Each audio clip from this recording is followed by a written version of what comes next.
நாம்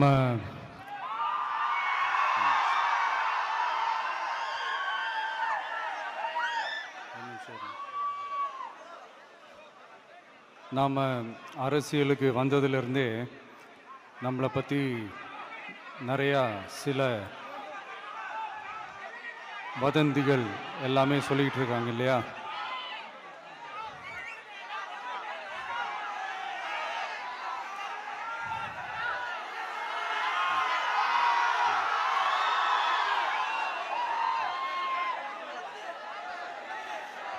ஒரு சின்ன விஷயம் நான் சொல்லிட்டு போயிடுறேன், கொஞ்சம் சைலண்டாக இருங்க ப்ளீஸ்.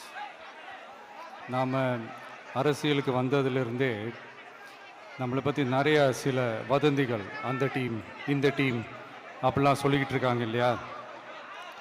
ஆனால் இவர் எந்த டீமும் கிடையாது, மக்களுடைய டீம்,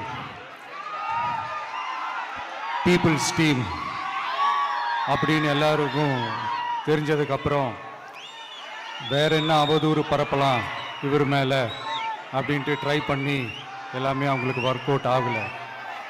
ஸோ கடைசியில் என்னதான் இந்த விஜயை பண்ணலாம் அப்படின்னு நினைக்கும் போது தான் இந்த கூட்டணி அந்த கூட்டணிலாம் சேர போகிறாரு அப்படின்ட்டு ஒரு பொய்யான ஒரு பிரச்சாரத்தை பண்ணிக்கிட்டு இருந்தாங்க.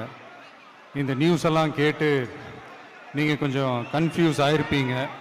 அதனால் இங்கே மறுபடியும் ஓப்பனாக தெளிவாக ஒரு விஷயத்தை நான் சொல்கிறேன். நாங்கள் எப்பவுமே மதச்சார்பற்ற கொள்கைன்றதில், அந்த ஸ்டாண்ட்லேயோ, மதச்சார்பற்ற சமூக நீதின்ற அந்த நிலைப்பாட்டிலையோ எப்பவுமே சமரசம் வச்சுக்கவே மாட்டோம். நம்மளுடைய தலைமையில தான் ஆட்சி அப்படின்றதுல எப்பவுமே உறுதியாக இருக்கிறோம்.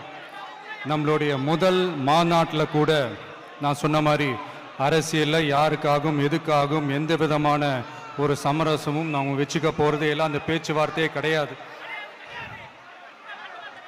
சரிங்களா? அதனால் யார் என்ன அவதூறு பரப்புனாலும் தயவு செஞ்சு அதை நம்பாதீங்க. எல்லாம் வல்ல இறைவனின் அருளால் நாம நினைச்ச டார்கெட்டை நம்மளால நிச்சயமா அடைய முடியும். இன்னைக்கு என்னுடைய இஸ்லாமிய சகோதர சகோதரிகளுக்கு என்னுடைய ரமலான் நல்வாழ்த்துக்கள். கான்ஃபிடென்ட்டா இருங்க, நல்லதே நடக்கும், வெற்றி நிச்சயம்.